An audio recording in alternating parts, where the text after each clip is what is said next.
বাবা, ছোট বোন সবাইকে নিয়ে কোথায় যাচ্ছি আপনাদেরকে অবশ্যই দেখাবো। আর হ্যাঁ, বোনরা আসলেই যে আমার ঘোরাঘুরি করা হয় তা তো ইতিমধ্যেই আপনারা দেখতেই পাচ্ছেন। আর হ্যাঁ, আজ আপনাদেরকে কিন্তু কোটি টাকার বাড়ি দেখাবো, আর কোটি টাকার বাড়ির ভেতরটা কীরকম সেটাও দেখাবো, আর সে বাড়িটা কার সেটাও অবশ্যই আপনাদের সাথে শেয়ার করব। তো দেখতেই থাকুন, সবাই সাথেই থাকুন। আসসালামু আলাইকুম। হ্যালো এভরিওয়ান, সবাই কেমন আছেন? আলহামদুলিল্লাহ, আমি আল্লাহর অশেষ রহমতে অনেক ভালো আছি। বলছি লাকি, ঢাকা থেকে। কাছে কিংবা দূরে, দেশে কিংবা দেশের বাহিরে, যে যেখান থেকে এই মুহূর্তে আমার ব্লগ ভিডিওটি দেখছেন, আশা করছি সবাই সুস্থ আছেন, ভালো আছেন। আপনাদের সবার সুস্থতা কামনা করে প্রতিদিনের মতো আমার আরও একটি ডেইলি লাইফস্টাইল ব্লগ নিয়ে চলে আসলাম। আর কি, সবাই আমার প্রথমের কথা শুনে অবাক হয়ে গিয়েছেন তাই না, যে উনি কি বললো আর কি দেখাচ্ছে। হ্যাঁ, সবই দেখাবো, ধৈর্য ধরে পুরো ভিডিওটি দেখতে থাকেন, আমার সাথেই থাকেন, তাহলে দেখতে পাবেন অনেক কিছু। আশা করছি আপনাদের কাছে ভালো লাগবে। আর প্লিজ শুরুতেই সবাইকে একটা রিকোয়েস্ট করে নিচ্ছি, যদি আমার ব্লগ ভিডিওটি আপনাদের কাছে ভালো লেগে যায় তাহলে আমার ভিডিওটি চাইলে আপনি শেয়ার করতে পারেন এবং একটি লাইক দিয়ে পুরো ভিডিওটি দেখার অনুরোধ রইল। আর যারা এখনও আমার চ্যানেলটি সাবস্ক্রাইব করেননি, এখনই আমার চ্যানেলটি সাবস্ক্রাইব করবেন এবং পাশের বেল আইকনে ক্লিক করে রাখবেন। অল বাটনে ক্লিক করে রাখলে আমি যখনই আপনার ভিডিওগুলো ছাড়বো তখনই আপনার কাছে পৌঁছে যাবে এবং আপনি সময় সুযোগ করে দেখে নিতে পারবেন। তো প্লিজ সবাই একটি লাইক দিয়ে তারপরে দেখা শুরু করবেন। আর এই তো আপনারা তো দেখতেই পেলেন, বাসা থেকে চলে এসেছি। তো আমরা, এটা হলো বিরুলিয়া ব্রিজ পর্যন্ত আমরা একটা সিএনজি দিয়ে চলে আসলাম। তারপরে এখন আবার একটা অটো নিয়ে নিলাম, যাচ্ছি আমার বড় চাচ্চুর বাসায়। আর বড় চাচ্চু বলার মানে হলো এটাই, চাচ্চুদের মানে আমার বাবারা ভাইদের ভিতরে সবার বড় হলো আমার আব্বু। তো আমার আব্বুকে সবাই বাবা আর আমার আম্মুকে মা বলে ডাকে, তো সেই হিসেবে আমার আব্বুর পরে আমার আব্বুর যে ভাই, তাকে আমরা সবাই বড় চাচ্চু বলেই ডাকি। তো আজকে যাচ্ছি আমার সেই চাচুর বাসায় দাওয়াত, সেখানেই যাচ্ছি সবাইকে নিয়ে। আমার ছোট বোন আসছে, আমার আব্বু আসছে। তো আমার বড় চাচু সেই আসার পর থেকে ফোন দিয়ে যাচ্ছে, কাকি ফোন দিয়ে যাচ্ছে যে আসো আসো, কখন আসবে কখন আসবে। তো আজকে চলেই যাচ্ছি তাদের বাসায়। আর আমি কিন্তু আসতে চাইনি, তো বোন বলতেছে যে না, একা একা যাব না তোমাকে ছাড়া।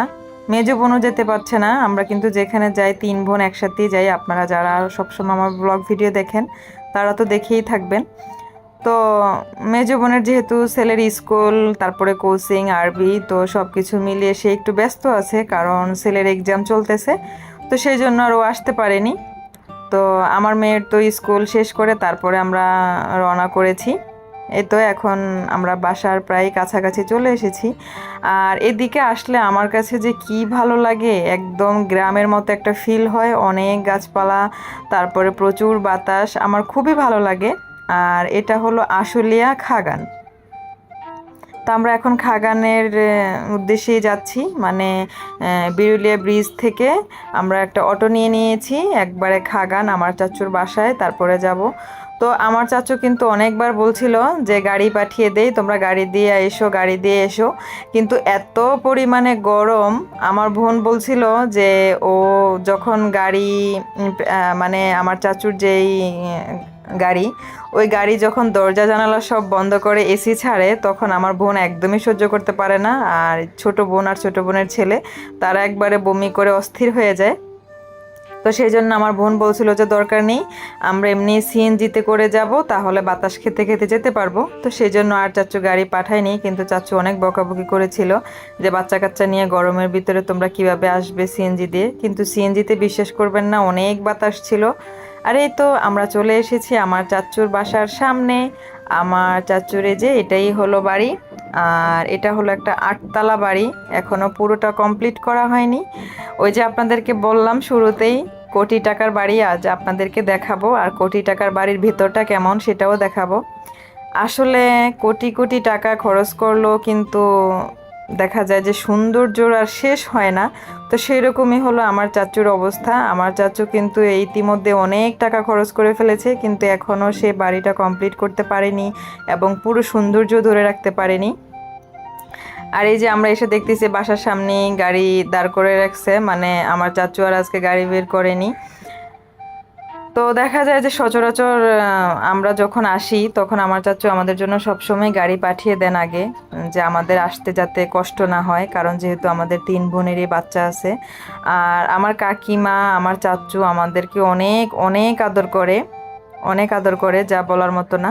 আর এই তো আমার চাচুর বাসায় ওই যে বললাম এখনও কাজ কমপ্লিট করা হয়নি, তো সেহেতু এখনও লিফটও লাগানো হয়নি, তারপরে যে সিঁড়ির কাজ কোনো কিছুই তেমন একটা করা হয়নি, আস্তে আস্তে করতেছে। তো সেই জন্য আমরা এখন সিঁড়ি দিয়ে উঠছি। আর আমার কাকির বাসা হলো দোতলায়। এই তো আমরা অলরেডি বাসায় চলে এসেছি। আর এই তো আমার চাচুর বাসায় কিন্তু 3টা গেট, আপনারা বলতে পারেন যে কেন, কারণ এটা পুরোটা ইউনিট নিয়েই একটা বাসা বানানো হয়েছে। তো যদি ভবিষ্যতে চায় তারা যে না এটাকে 3 ভাগ করে বা 3টা ফ্ল্যাটের মতো করবে, তো সেই সিস্টেম করেই 3টা দরজা রাখা। আর এই তো বাসায় আসার পর আমার কাকি তো অস্থির হয়ে গিয়েছে আমাদেরকে দেখে। আর আমার এই কাকির কথা কি বলবো, আমরা তাকে কাকিমা ডাকি। তো আমার কাকিমাকে আসলে কাকিমা যেটা কি মায়ের মতোই, মায়ের সাথে তো আর কারো কম্পেয়ার করা চলে না, কিন্তু আমার এই কাকিমা কাকিমার মতোই। আর এই যে বাসাটা দেখতে পাচ্ছেন আপনারা, বাসার ভিতরে কাজ কিন্তু এখনও কমপ্লিট হয়নি, এখনও কাজ করতেই আছে করতেই আছে। তো আপনাদেরকে পুরো বাসাটা ঘুরে দেখাবো আমি। আর পুরো বাসাটা দেখলে আপনারা বুঝতে পারবেন যে বিশাল বড় একটা বাসা, কিন্তু আমার কাকির এই বাসায় কোনো বুয়া নেই। আমার কাকি কি করে জানেন, উনি যদি বুয়া রাখে, বুয়াকে বসায় বসায় সিরিয়াল দেখায় আর সে কাজ করে। সে বলে যে থাক, ওনার কষ্ট হবে কাজ করতে। তো তাহলে আপনারা এতে করে ভাবেন যে তার কীরকম মন আর কীরকম মানুষ সে। আর আমার কাকি কিন্তু একা একাই বাসায় সারাক্ষণ থাকে, আর পুরো বাসাটাকে কত সুন্দর করে যে গুছিয়ে রাখে সে। বাসা গুছিয়ে রাখার পরেও কিন্তু যে বাসায় কেউ আসলে কারো আপ্যায়নের যে তৃপ্তি হবে তা কিন্তু না।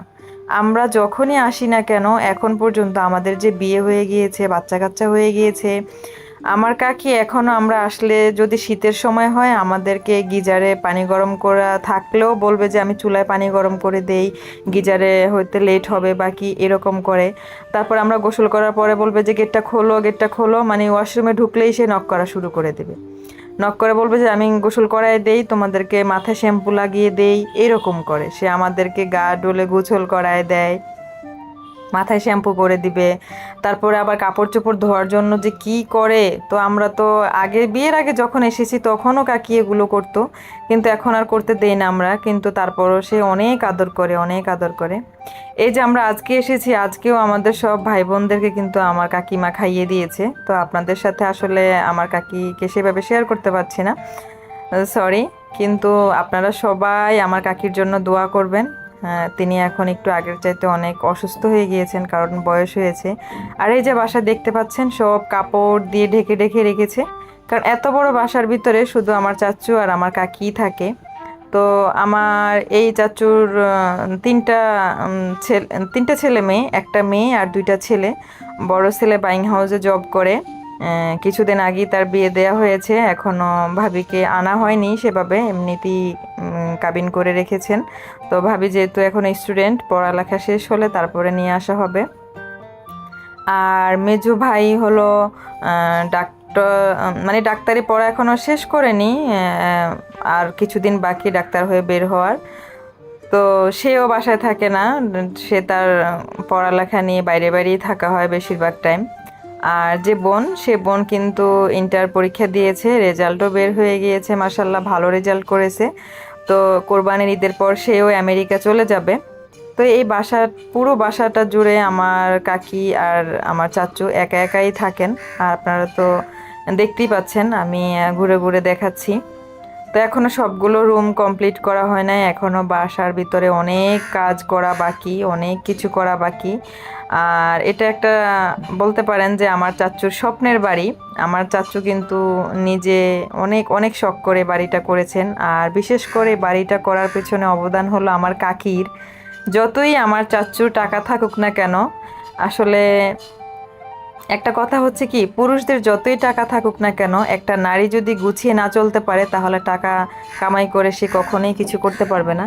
আর হ্যাঁ, যদি সেই পুরুষটা নারীর সাথে সব কিছু শেয়ার করে বা ভাগাভাগি করে নেয়, তো আমার কাকিমা আর আমার চাচু কিন্তু অনেক মিল তাদের আজকে এই অবস্থানে আসার জন্য কিন্তু দুইজনেই অনেক কষ্ট করেছেন। তো আমার কাকি কিন্তু এই বাড়ির পিছনে প্রচুর পরিমাণে শ্রম দেন এখনও। আমার চাচু তো সারাক্ষণ অফিসে পড়ে থাকেন, কিন্তু সব কিছু ম্যানেজ করেন আমার কাকিমা। আর এই যে দেখতে পাচ্ছেন সব দরজা জানালা ফার্নিচারগুলো কাপড় দিয়ে ঢেকে রেখেছে, কারণ বাসায় এখনও কাজ চলতেছে, তো ধুলাবালি পরে একদম নোংরা হয়ে যায়। আর বাসায় যেহেতু সেরকম কাজ করার মতো লোক নেই বা থাকার মতো লোকজন নেই, তো সেই জন্য আমার কাকি সব কিছু ঢেকে ঢেকে রাখেন। তো যখন বাসার কাজ একবারে কমপ্লিট হয়ে যাবে তখন হয়তোবা লুকটাও চেঞ্জ হবে আর অন্যরকম থাকবে সব কিছু। এখনও সেরকমভাবে সাজানো হয়নি, বাসা এলোমেলো হয়ে আছে। আর আমরা আজকে যখন এসেছিলাম, আমরা আসার আগে আগেই দেখছি আমার কাকি কিন্তু রান্না বান্না সব কিছু গুছিয়ে নাস্তা সব কিছু বানিয়ে রেখেছেন। আর তিনি যে কিভাবে এত কিছু করেন আসলে আমি বুঝে উঠতে পারি না। তো এই তো এটা হলো আমার বড় ভাইয়ের রুম। তো তারা তো কেউ থাকে না, সেজন্য বাসার অবস্থা ভালো না। তো আমার বড় ভাই থাকে না বলতে, ও যেখানে জব করে অফিসের কাছেই আবার ও রুম ভাড়া করে তারপর ওখানে থাকে, কারণ ওর আসতে যেতে অনেক দূর হয়ে যায়। তো দেখা যায় যে ওর যেদিন ডে অফ থাকে তার আগের দিন আসে, আবার একদিন পর আবার চলে যায়, এরকম আর কি এই অবস্থা। তো আমি কাকি এই জন্যই হয়তো বা আমার কাকি মানে আমরা না আসলে একদম অস্থির হয়ে যায়, মানে কেউ দেশে থেকে আসুক বা যেখান থেকে আসুক, আসো আসো আসো এরকম করতে করতে পাগল হয়ে যায় আমার কাকি। আর ওই যে আমার ভাই একটা গাছ এনে রেখেছে, আমার বড় ভাই কিন্তু গাছ খুব পছন্দ করে। তো যেহেতু বাসার কাজ এখনও কমপ্লিট হয়নি, তো সেই জন্য সেরকমভাবে কোনো কিছুই গুছানো হয়নি। আর আপনারা বিশ্বাস করবেন না, প্রত্যেকটা রুমের সাথে কিন্তু দুইটা করে বারান্দা আছে, আর তিনটা রুমের সাথে একটা করে বারান্দা, আর সবগুলোর সাথে দুইটা করে বারান্দা। তারপরে হলো সবগুলো রুমের চারপাশেই কিন্তু একবারে খোলামেলা, প্রচুর পরিমাণে আলো বাতাস। আর এই বাসায় যদি কারেন্ট নাও থাকে তাহলেও শান্তি। কেন শান্তি? কারণ প্রচুর বাতাস, প্রচুর বাতাস। তো আমার দাদু দাদা যখন ছিলেন তাদের জন্য কিন্তু একটা রুম একদম এক্সট্রা করেই রাখা ছিল, যে সেখানে আসলে আমার দাদা দাদু থাকবেন। তারা তো এখন আর নেই। যখন আসতেন দাদা দাদু তখন ওই রুমটাতেই থাকতেন, আপনাদেরকে সেই রুমটাও দেখাবো। আর এই যে এখানে এখনো অনেক কারুকাজ করা বাকি, এখন ওই যে কাজ কমপ্লিট হয়নি, তো সেজন্য আসলে আর কি বাসার এখনো সৌন্দর্য ফুটে ওঠেনি। এখনো লাইটিং, তারপরে বাসার যে কাজগুলো অনেক কিছু করা বাকি, এখন অনেক কিছুই করা হয়নি। এই যে এটা ছিল আমার দাদা দাদুর রুম, আর এই রুমটাতেই দাদা দাদু থাকতেন, কারণ এই রুমে অনেক সুন্দর বাতাস আসে, আর হলো একবারে এখানে দাঁড়ালে বারান্দায় সব কিছু দেখা যায়। তো সেই জন্যই দাদা দাদুর জন্য এই রুমটা বরাদ্দ করা ছিল, দাদু আসলে এই রুমটাতেই থাকতেন দাদা দাদু। তো আমার দাদু তো মারা গিয়েছেন অনেক দিন হয়ে গেল, আপনারা তো সবাই জানেন। তো এখন দেখা যায় যখন আমার আব্বু মাঝে মধ্যে আসে, আমার আব্বু থাকে, আবার আমরা আসলে আমরাও থাকি। আসলে রুমের তো অভাব নেই, অনেকগুলা রুম, কিন্তু এই রুমটাতে থাকলে কীরকম যেন মনে হয় যে দাদু যে ছিল ওইরকম একটা ফিল পাই। কারণ আমরা যখন এর আগে আসতাম দাদুর সাথে এই রুমে বসে বসেই তো গল্প করতাম, একসাথে দাদুর সাথে শুইতাম। আমরা আসলে দাদু বলতো যে আমার কাছে শো, আমার কাছে শো। তো আমরা সব দাদি নাতনিরা মিলে এক জায়গায় শুইতাম। আর এটা হলো বোনের রুম, যে আমরা এসেছি এখানে এসে ব্যাগ ট্যাগ রাখা হয়েছে, এই জন্য খাটের উপরে এলোমেলো হয়ে আছে। আর ওই যে বললাম প্রত্যেকটা রুমেই কিন্তু পর্যাপ্ত পরিমাণে আলো আর দুইটা করে বারান্দা, খুবই সুন্দর, খুবই সুন্দর রুমগুলো। আমার তো এইখানে আসলে ভীষণ ভালো লাগে, ভীষণ ভালো লাগে, কারণ অনেক বাতাস, বারান্দায় দাঁড়ালে মনে হয় যে একবারে মন প্রাণ জুড়িয়ে যায়, এরকম একটা অবস্থা। তবে এখানে কারেন্ট খুব ডিস্টার্ব করে গরমের সময়, এই যে আমরা আসছি এখন কিন্তু কারেন্ট নেই। তবে এই যে আমার কাকি কিন্তু সব ঠাই লাগিয়ে রেখেছে, সেজন্য বাসার ভিতরে কোনো বাতাস ঢুকে না, কারণ কাকি তো একা একা থাকে, দেখা যায় বাতাস আসলে বাতাসের সাথে সাথে অনেক ধুলাও আসে বাসায়, সেজন্য আমার কাকি সব কিছু বন্ধ করে রাখে, এই আর কি অবস্থা। আর আমার কাকি কিন্তু একা হাতে পুরো বাসাটা সামলায়, পুরো বাসাটা এরকম সুন্দর করে গুছানো থাকে সব সময়। আমরা যখনই আসি না কেন, কখনো মানে আমরা যদি রাতে থাকি, সকালে আমরা ঘুম থেকে ওঠার আগেই দেখি যে আমার কাকি সব কাজ কমপ্লিট, রান্না বান্না নাস্তা বানানো সব কিছু কমপ্লিট হয়ে যায়। আর এই তো আমি তো ভিডিও করছিলাম ঘুরে ঘুরে, আর আমাকে আমার কাকি ডাকাডাকি করছিল, এই নাস্তা করো নাস্তা করো, আগে নাস্তা করো তারপরে তুমি যা করার কইরো। আর এটা হলো আমার চাচুর রুম। তো আমার দাদু কিন্তু এই চেয়ারটাতে বসে বসেই দোল খেতেন, আর হলো দোয়া দুরুদ পড়তেন, ওজিফা পড়তেন, কোরআন শরীফ পড়তেন। আমার দাদির জন্যই কিন্তু আমার চাচু শখ করে এই চেয়ারটা কিনে এনেছেন। কিন্তু এখন তো আর আমার দাদি নেই, তো চেয়ারটা দেখলে আমার দাদির কথা খুব মনে পড়ে। আর এই তো আমার কাকি শুধু খাওয়া দাওয়া নিয়েই ব্যস্ত, কি করবে না করবে, কি খাওয়াবে না খাওয়াবে, শুধু সেই নিয়েই ব্যস্ত থাকে। এই যে আমার আব্বু আসছে, আমার আব্বু আসার সাথে সাথে আমার কাকি বলবে যে ভাইয়া দেন আপনার কাপড় চোপড় ধুয়ে দেই, এই হয়েছে সেই হয়েছে, মানে জোর করে করে খাওয়াবে, জোর করে করে সব কাজ করবে। আমার কাকির মতো পৃথিবীতে আমি এরকম আর দুটো মানুষ দেখিনি। আসলে আমার আরও একটা কাকি আছে দেশের বাড়িতে, আমার ওই কাকিটাও অনেক অনেক অনেক ভালো, যেটা মানে বলে শেষ করা যাবে না। সব কাকিরাই ভালো আমার, কিন্তু আমার দুইটা কাকি সবচেয়ে বেশি ভালো। মানে আমাদেরকে ছোটবেলা থেকেই মানে কখনো ফিল হয়নি যে তারা কাকি নাকি, এরকম ফিল হয়নি। মানে ওই যে আছে না মানুষের খালারা যেরকম আদর করে, ওরকম আমার কাকিরা আমাদেরকে আদর করে। তো এই তো আমি এদিকে এসে দেখছি যে সবার নাস্তা করা শেষ, এখন আমি বাকি আছি। তো আমার কাকি বারবার বলছে যে আগে নাস্তা করো, তারপরে যা কিছু করার ভিডিও করার তুমি তারপরে কইরো।